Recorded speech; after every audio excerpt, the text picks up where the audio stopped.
Hello, everybody. Welcome once again to Counselor's Couch 101. I'm still Jim Stump. I haven't changed my gender or my pronoun yet, but I'm considering changing my name to Ichabod. Just kidding, folks. Just kidding.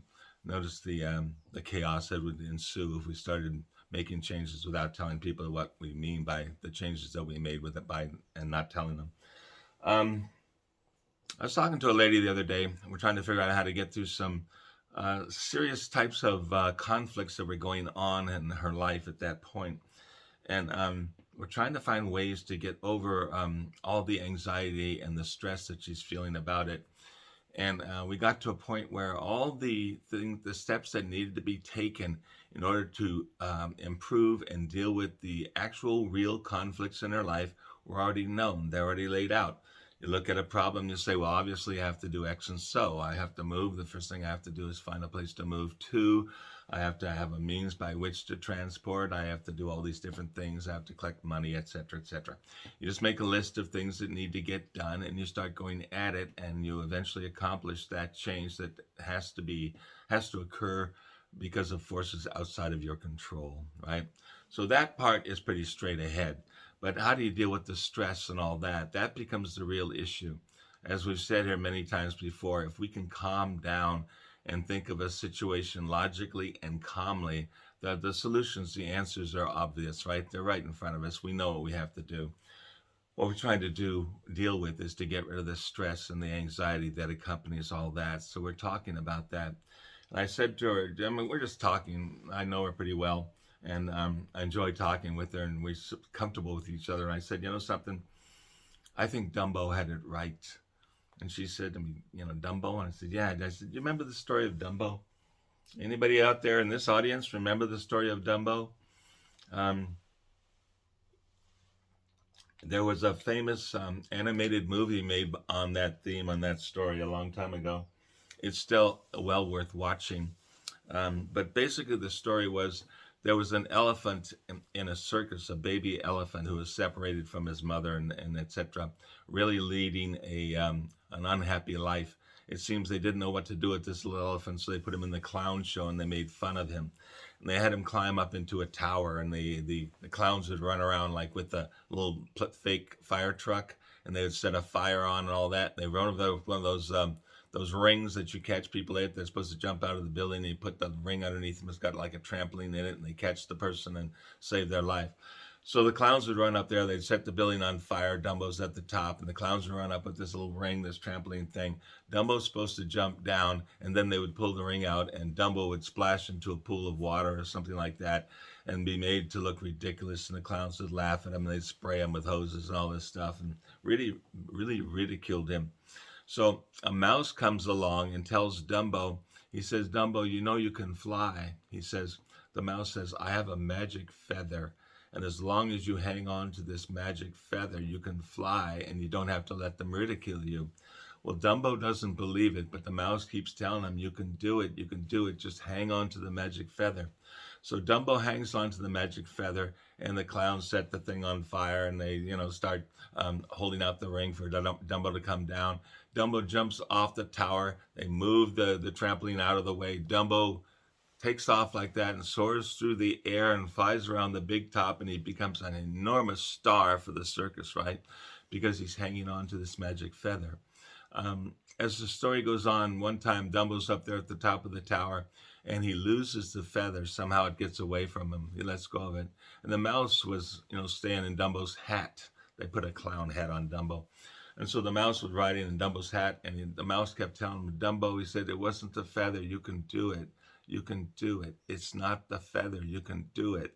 And finally, Dumbo's going to crash into this pool of water or smash on the ground or whatever.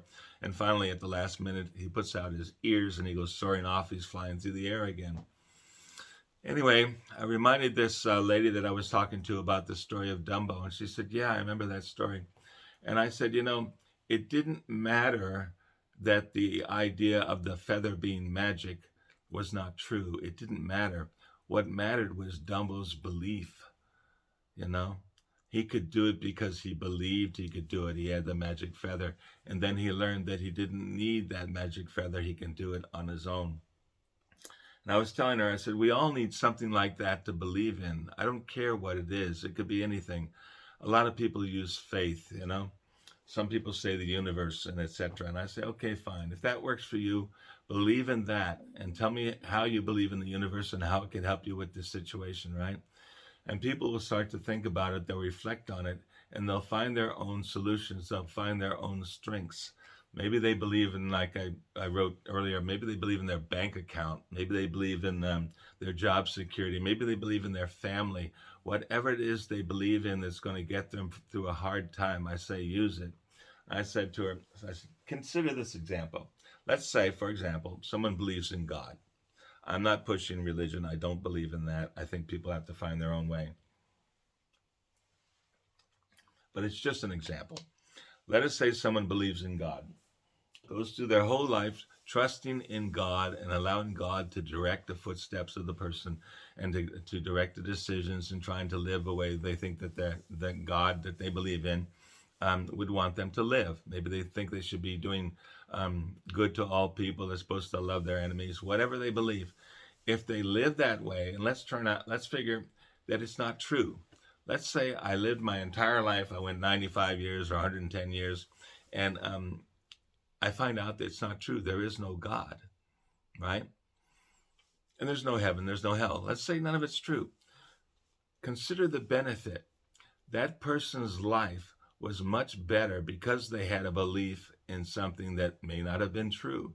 But because they had that belief, it allowed them to cope better. It gave them something to rely on, a resource, a strength, right? To help them through the difficult times and help them, let them enjoy the good times, right? It was the belief itself, not the reality, but the belief itself that helped them get through. That's why I say to folks, I don't care what you believe in anything you please, because it's all going to work. It's your faith in it and your utilization of what you believe and what you strongly are, your convictions are, that are going to get you through. That's what's going to help, right? So I told the lady, I said, Dumbo had it right. Dumbo figured it out, right? Believed in something until Dumbo figured out that he can do it on his own. I think we should believe in something all through life. Maybe we're going to change the objects, our belief, and our trust as we go along. But that's okay as long as we keep focusing on some sort of support, either mental or emotional or both, to get us through life. We have to believe in something. The people who have no confidence in anything are the ones who are really unhappy. And those are the type of people that populate the suicide list and the suicidality list, the ones who don't believe in anything. They're the ones that are hardest to reach, right? So I'm talking to this lady about Dumbo, and she's saying, I get it. And she said to me, it's kind of like the placebo effect. I said, something I hadn't considered, but that's exactly true. If we think the medicine is going to work, then the medicine will work, right? I can cite you examples of a TV show that did just that. They went into this medical situation and they had no medicine to give anybody because they'd run out. And they said, okay, go in there and tell everybody we're giving them a pain pill. And what they were giving them was sugar tablets. But they said, you have to believe it's going to work yourself before the patients are going to believe you. Give them faith in something. So they believed in the placebo and they got through a hard time, even though it didn't have any beneficial elements in it of itself. If it gave the person belief, that belief got them through a hard time. So Dumbo had it right. And the lady I was talking to the other day also illuminated that idea. It may be the placebo effect, but it works. Have faith in something. Where's your magic feather? My magic feather's on the wall here. I don't know if you can see it or not. I'll try to get my finger on it. That's my fat magic feather right there. A friend of mine brought it back from Colonial Williamsburg. I hope you all have been there. If you haven't, go out there. It's really worth going to watch history in the way it was back in the founding of the country. That's a sideline. Forget all that. There's my magic feather right there. And I invite all of you to find your own magic feather. And it's just a symbol. It's an idea. I don't think this feather has any magical properties, but in a way it does. Because if I believe it has magical properties, then I put magical properties on it, it will have that benefit to me by my putting my faith in it. Believe in something. Believe in something. I don't care what it is. If you'd like to share with me the different types of things that people might believe in that are not the obvious ones, or you can share the obvious ones, that's fine with me. It benefits folks. And if you want to give a little brief discussion of something you believed in that got you through a difficult time, that could benefit other people who come here and watch these posts. Once again, I invite everybody to share the types of conflicts and problems you've had in life, because we all benefit by considering issues and considering ways to deal with issues that we all have as human beings in life. I'm also inviting all counselors to come on, share your wisdom, share your experience, share the things you've learned over time, right? And we're all going to benefit synergistically. I told this lady, and I've said it to many people before, I learn much more from the people I talk with than they learn from me. And it's really true. We can help each other by sharing our experiences and sort of thinking about what happened and how we could have made it better, or how we did make it better, etc. Share your experiences in life down below. If you're a counselor, share your expertise. Dumbo had it right. Thanks for stopping by. I look forward to talking with you next time.